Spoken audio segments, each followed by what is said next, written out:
നമസ്കാരം. Vadakara bank of Maharashtra ബ്രാഞ്ചിലെ 26 kilo സ്വർണ്ണ തട്ടിപ്പിൽ നിർണായക അറസ്റ്റ്.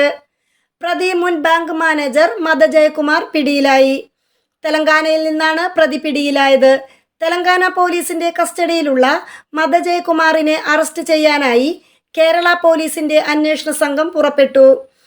17 കോടിയുടെ സ്വർണം നഷ്ടമായ വടകര ബാങ്ക് ഓഫ് മഹാരാഷ്ട്ര ശാഖയിൽ നടന്നത് അവിശ്വസനീയമായ കഥകളാണ്.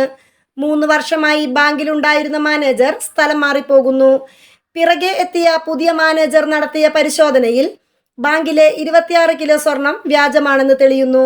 സ്ഥലം മാറ്റിയ മുൻ മാനേജർ മദ ജയകുമാർ പുതിയ സ്ഥലത്ത് ചുമതലയേൽക്കാതെ മാറി നിൽക്കുന്നു. പിന്നീട് ഫോൺ സ്വിച്ച് ഓഫ് ആക്കി മുങ്ങുന്നു. ഒടുവിൽ എല്ലാത്തിനും പിറകിൽ സോണൽ മാനേജറാണെന്നും കാർഷിക വായ്പയുടെ മറവിൽ സ്വകാര്യ ധനകാര്യ സ്ഥാപനവുമായി ചേർന്ന് വൻ തട്ടിപ്പാണ് നടന്നതെന്ന് വ്യക്തമാക്കി വീഡിയോയുമായി രംഗത്തെത്തുന്നു.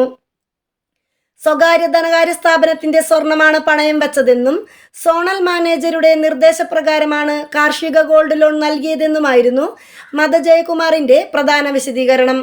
ഇക്കാര്യങ്ങളിലെല്ലാം പ്രതി അറസ്റ്റിലായതോടെ കൃത്യമായ വിശദീകരണം ലഭിക്കുമെന്നാണ് പ്രതീക്ഷിക്കുന്നത്. കേസിൽ ജില്ലാ ക്രൈംബ്രാഞ്ച് സംഘം ഇന്ന് ബാങ്ക് ഓഫീസിലെത്തി പരിശോധന നടത്തും. ബാങ്ക് രജിസ്റ്ററുകളാണ് അന്വേഷണ സംഘം പരിശോധിക്കുക. കേസ് അന്വേഷണം ഏറ്റെടുത്തതിനു ശേഷം ജില്ലാ ക്രൈംബ്രാഞ്ച് സംഘം ആദ്യമായാണ് ബാങ്കിൽ നേരിട്ടെത്തുന്നത്.